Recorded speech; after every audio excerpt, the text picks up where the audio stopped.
Okay, hi, I'm Andy Goldfarb, and this is my daughter Caroline. Hi. And we're really excited to have you for the first Breaking Matzah virtual Passover. So before I do an introduction, I think I'm going to introduce Kim, who's going to do a few logistics, and then I'll go ahead. So Kim, do you have comments? I do. I want to do some quick housekeeping so that we can make this as interactive as possible.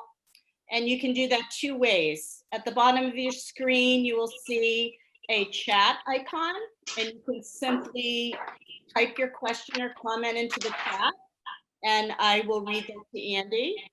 Or if you'd like to speak with Andy directly, you can click on the participant icon that you see, and there's a raise hand feature, and I'll be monitoring that. And once we get to the discussion portion, I can unmute your line and you can ask your question directly.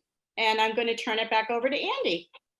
Okay, so first of all, I just want to express my gratitude for us being here. All of you are taking 30 minutes of your time. I'm not going to be able to give that back to you. So it's my hope and aspiration that one of you has learned one thing to stimulate your mind and touch your heart and uplift your soul during these 30 minutes.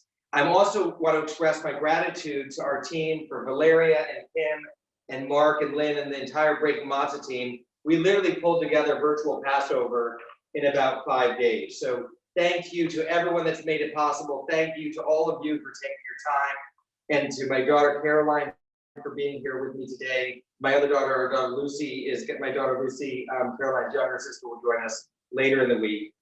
I want to first say a blessing. Baruch atah Adonai Eloheinu melech haolam v'shechianu v'higianu v'higianu l'zman hazeh. And that is, blessed art thou, Lord God, King of the universe, who brings us to this special first time moment.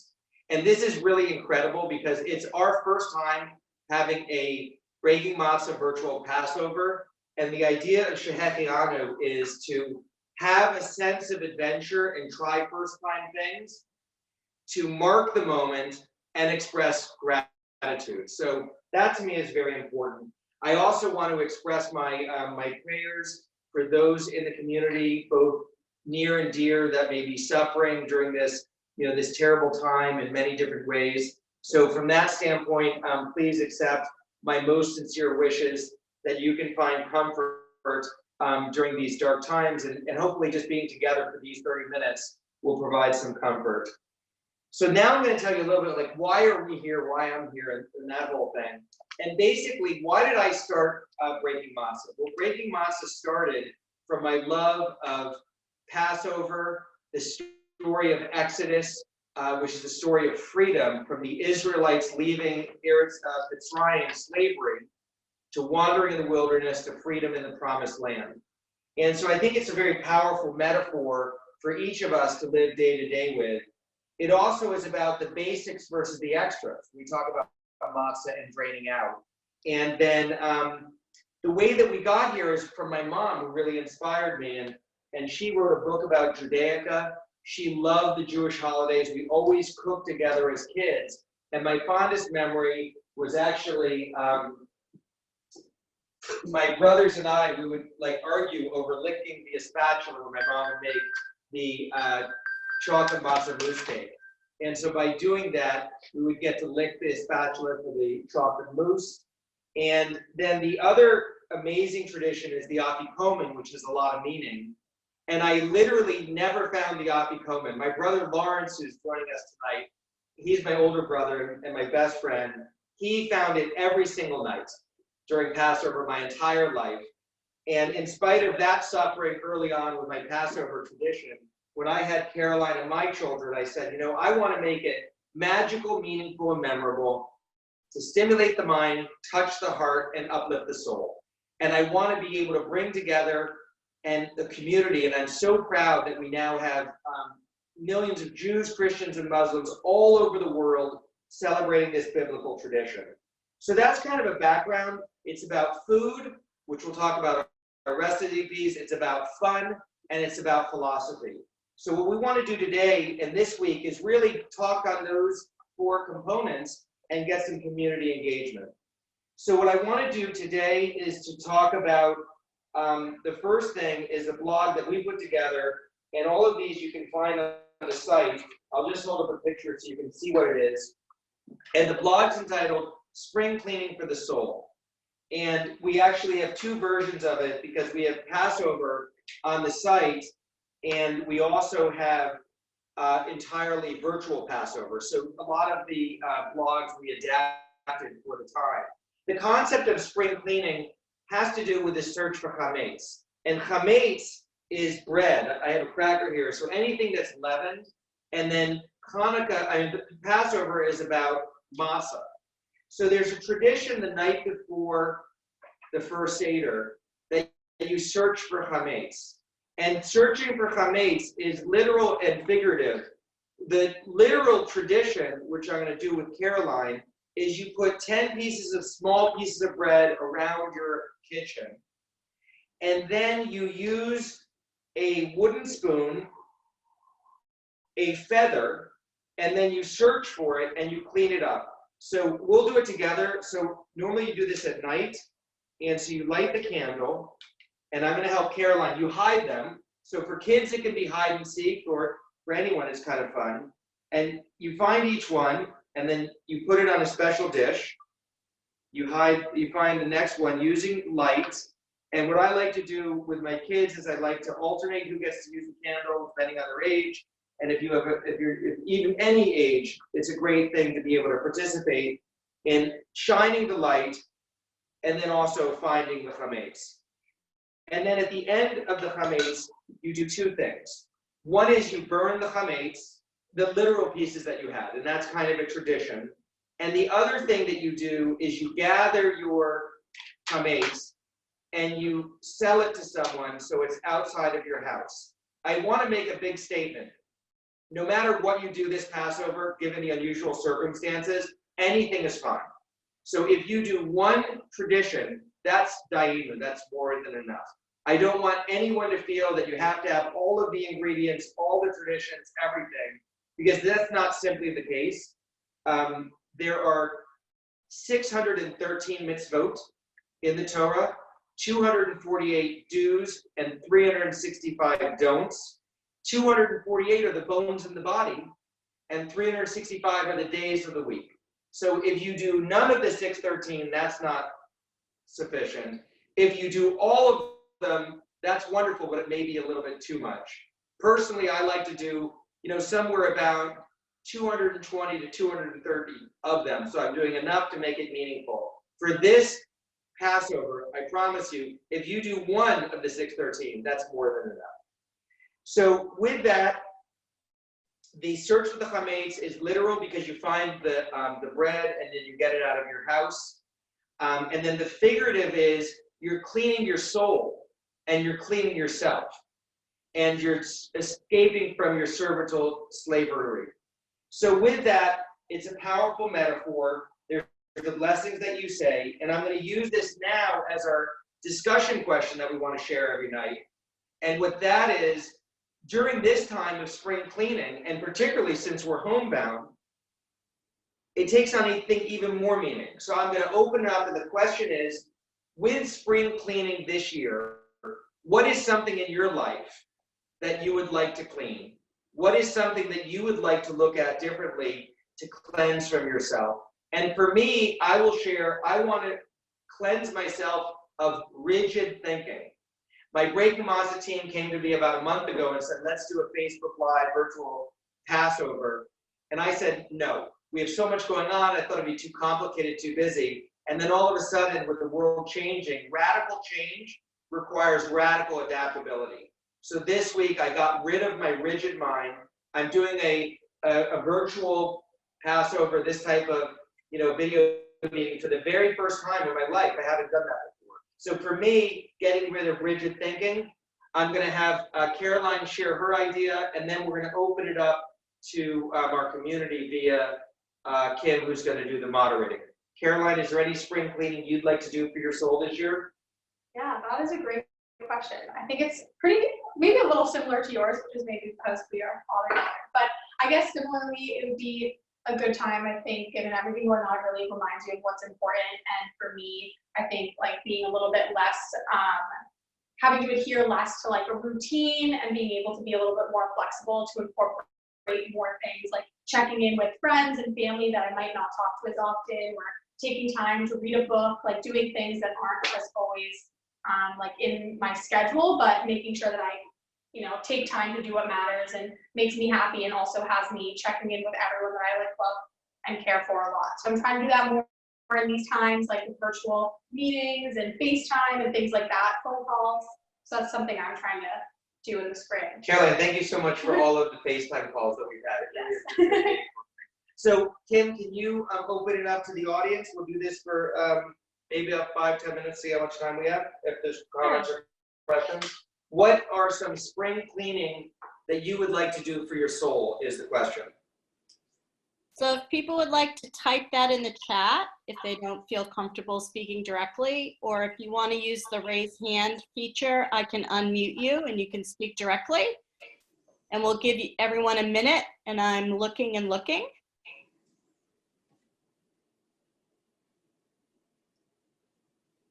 Stephanie would like to this. Hi, Stephanie, go ahead. Hi, how are you? Yes, I would. I think I'd like to be kinder to myself and not be so hard on myself. That's beautiful. Thank you for sharing.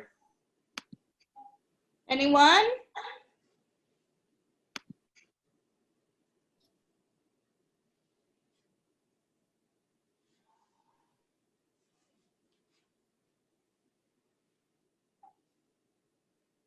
Kim, while we're waiting, would you like to share one from yourself?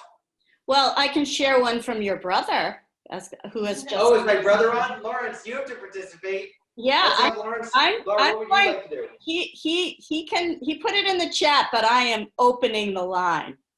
Please So- open it for Lawrence. Okay, over to you, Lawrence.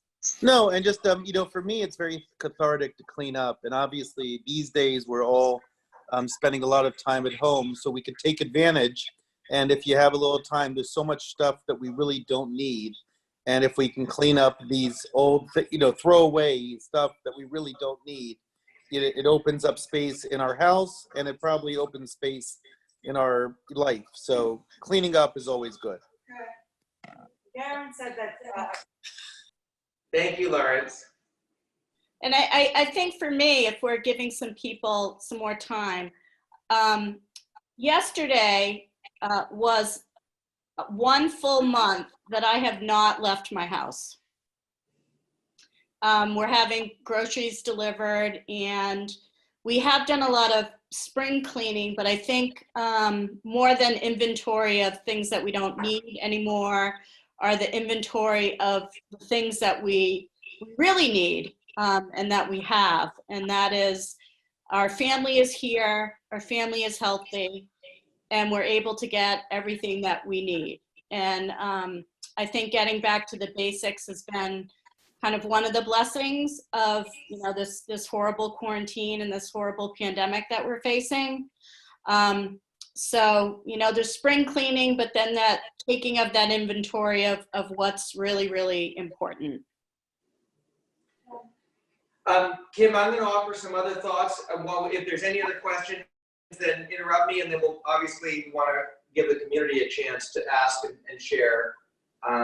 So let me know if I should keep talking or just interrupt me. Go ahead, and then if someone pops up their hand or something comes in the chat, I'll let you know.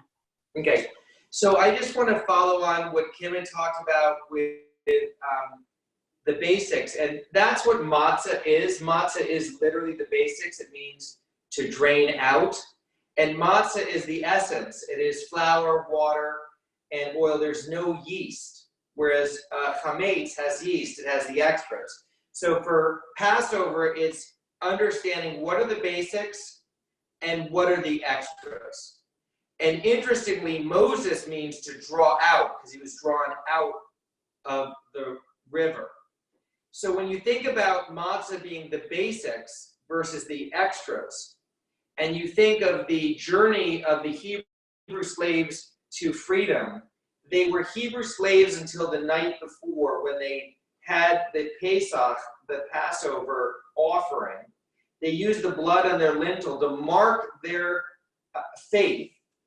And then they had darkness with the plague, which is particularly poignant because we have literally a global pandemic plague now, which is, I think, more than metaphoric and more than spiritually connected to the journey of Passover.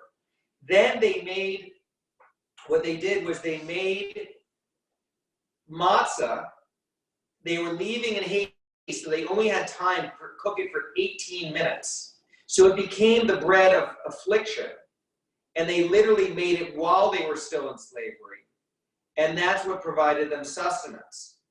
And I think over the journey of the Passover holiday, the one interpretation I have in addition is that the go from the basics of matzah, which is unleavened, and after Passover, you go back to eating leavened bread, and it expands and fills the food because the bread expands with yeast.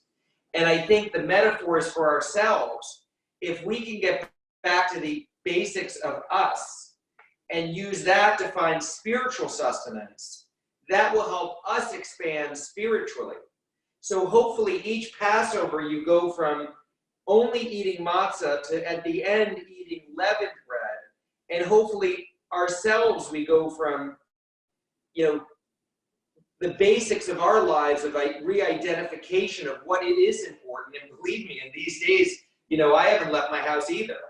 And so for all of us, this is a chance to really identify with what the basics are and use that as a catalyst and a journey for Passover to become, expanding in ourselves in a similar way that matzah to bread does. Did you want to share something? No, I think that's a really good point too. In some ways, this is the perfect holiday to fall in this crazy time. Like you were saying, Passover reminds us of everything we have and to be grateful for that in the Dayanus. And I'm sure, this will come up kind of like every day that we do this. But in so many ways, I think the spring cleaning is more than just like related to Passover at this time, but also speaks to us like centering ourselves and reminding ourselves of what matters. And in a way, everything we have to go through now, staying at home and really caring for loved ones and thinking about those in our communities who are more vulnerable, it really does remind you to focus on the basics. So it's kind of apt that this didn't fall on, another holiday like Hanukkah or Rosh Hashanah. This is really a Passover kind of story too. With Hanukkah, it's lighting the menorah in the winter solstice darkness. It's shining light in darkness, and I think that's relevant here. I will put aside a different conversation about the plagues. I love tangents, but that's another conversation. And so the plagues in the beginning afflicted all, both Egyptians and Hebrew slaves. And that's a whole nother conversation. But this global pandemic also afflicts everyone, young and old, everywhere in the world. I am respectful that people are impacted differently, but in terms of the global pandemic, this is truly a plague on our planet, as opposed to a particular group or particular people. And that's something very important to identify with the plagues and Passover, that we're all impacted. There are some subtleties, but that's a whole other conversation. So now what I want to do is move over here we did the community and the mind. We're not doing a recipe tonight. We'll do that tomorrow because we have to stay on basics. But Caroline, can you please take us through a fun project? Yeah, sure. So I think that the camera will be able to see this whole kind of table where we've collected a lot of our different arts and crafts, and I think these are all on breaking matzah. And so our idea was kind of to highlight a different craft every day. And most of these are things, if not all of them, I think, that my sister and I grew up doing around our Passover Seder. So I think the one we're going to talk about tonight are these make your own placemats. And so you can see it here a little bit. This is a laminated piece of paper. It says by Lucy Goldfarb in the corner, who's my younger sister. And so I think we just wanted to chat. This is a really good craft that you could do whether you have kids in the house or not. We used to do this growing up. Every Passover Seder, my sister and I would make new placemats. This one, she used clip art in Word, but you can do anything. I know when we were younger, we colored them with crayons, we had glitter, we did cutouts of cardboard paper.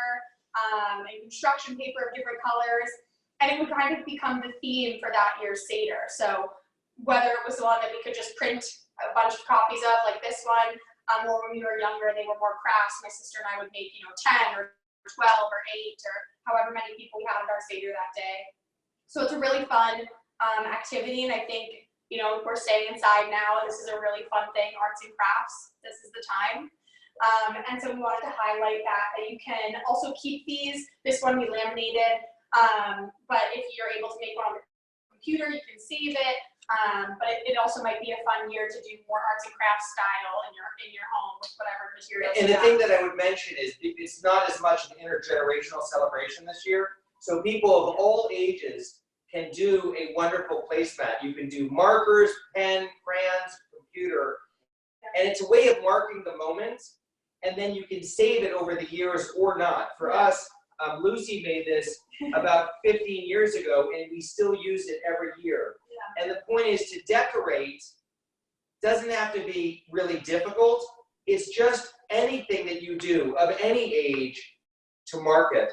Can we just do a quick zoom and just sort of show some of these? Can you just zoom here real quick, and then we'll finish up? Oh yeah, so this table just has a lot of our different things that we'll go over, but again, we were just thinking this is a fun thing to do, especially right now. I know there's a lot of adult coloring books out there, and you can print them. Oh, do we have a question, it sounds like? Okay. We do. Stephanie, do you want to speak? I can unmute you. I can wait. It's okay. I can wait if you want to finish. That's fine. No, Oh. go ahead. No, I was just going to say that this year, now my mother's and both my parents have passed away, and my mother's birthday is first night of Passover. Well, the second day of Passover this year, and my father's yahrzeit was just here in this on 8. So it was Passover has been a very difficult time over these past years. Father is going now 31 years. It'll be on the April 13th. So that the timing has always been very emotional for me. And so it's even more of a challenge this year. Yeah. Just thinking that it was just So I would say, please accept my condolences. I hope that you can find blessings in their memories. And for us, with my mom passing away about 5 years ago, we make her chocolate matzo mousse cake every year as a way of remembering her. And although we use bittersweet chocolate, it is bittersweet at the same time, but we have so much tradition, and I found to be able to learn and celebrate in that way to honor their traditions. So thank you for sharing. Let's zoom it back over here. Yeah, thank you for sharing, Stephanie. I know that this also is a kind of unusual Passover, like we mentioned, that many people are just sharing it with, just yourself if you're at home, or with the few people you might be living with. And so I know that it is kind of a more difficult Passover in many ways than most. So I really appreciate you sharing that with us too. Is there any other comments or sharing from the community, Kim, right now? No, we can move forward. Thank you, Stephanie. Yeah, Thank you very much. So a couple other comments. On that thought, we launched our cookbook, Magical, Meaningful, and Memorable. And this here I did to honor my mom. And so this is my mom here. I guess I'll come here so you can see. But here's the book here that we have on our website and stuff. And then for me, I was able to honor my mom. That's Caroline and Lucy, and my brother, you can see, is in here as well, because this is our family celebrating Passover. So that has enabled me to really use this as a way of honoring her tradition. So a couple comments that I want to leave in closing. One is we have a chance to make Jewish history this year. Passover has been celebrated every year since Moses. Moses and the Israelites celebrated Seder in the wilderness, just like we're doing this year. Obviously, there's some things that are radically different, but there are other things that are very similar. In Bar Bat mitzvahs, traditionally, it's a 13-year-old who reads from the Torah and does the blessings, but it can be of any age older than 13. And the tradition of the 4 questions is generally an 8 or a 9-year-old, the youngest at the table. This is probably one of the few times in Jewish history over thousands of years that the youngest at the table may be in their 60s, 70s, and 80s or 90s, or 50s or 40s or 30s, not just 8 or 9. So with Breaking Matzo, what we want to do is we want everyone to send us their singing of the 4 questions of all ages. And we're going to compile a cappella singing montage of all ages of the 4 questions. And that will likely not happen again in Jewish history. So it's really a way to find a blessing in the journey and to mark this moment and have everyone know, while this may not be the Passover that you're used to, as Heracles famously said, no man enters the same river twice, for it's not the same man and it's not the same river. So with that, we're coming toward the close, and I want to express and talk about Dayenu, which is it would have been enough. And we do that our Seder, and I said, you know, if for me, having Caroline and her sister with me for Passover Seder, and not have all of these, you know, the food that we're going to have, it would be enough. And for me to have, if I had had just my brother Lawrence join us, and not all of our wonderful Breaking Matzah fans, Dayenu would have been enough. And Caroline, is there a Dayenu that you'd like to share? Oh, looks like maybe we have a question or comment. Bradley just wants to say thank you to both of you. Oh yeah, thank thank you. you, Bradley. So what I would like to do, Caroline, do you want to share a Dayenu? Yeah, I mean, I think it's exactly like my dad said, being specific to the moment we're in right now. When he told me we were doing this virtual Passover, we said, you know, like I said, if just my Uncle Lawrence came, one person, or if even it was just us talking to a camera, that would have been enough, because it's pretty fun. And it's definitely a good testament, I think, to how the Jewish culture and our holidays can really be adaptable and really applicable to our times. And so hopefully kind of every day we'll talk a little bit about like how we see Passover this year and how it's special and how we can use the Passover story to help us, you know, make sense of kind of what we're going through now. And hopefully it was interesting to you all to join. We so appreciate you taking your time during this difficult time to kind of join us for Passover. Thank you. Melissa wants to talk. Oh yeah, someone with comment? Melissa? Elaine, did you want to say something?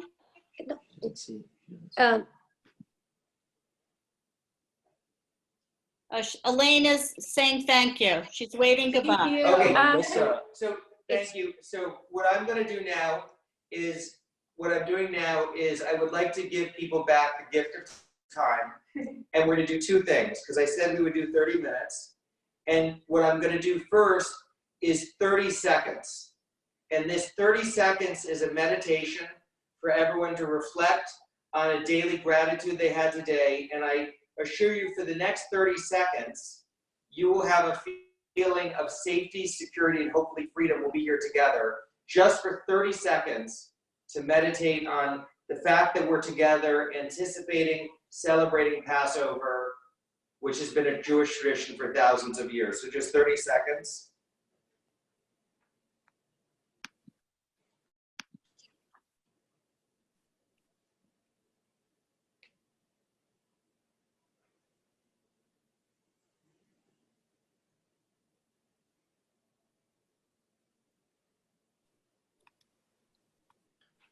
Thank you very much for joining. I'm going to give you the gift of the extra time. We're not going to take the full 30 minutes, so there's extra time that you may not have anticipated.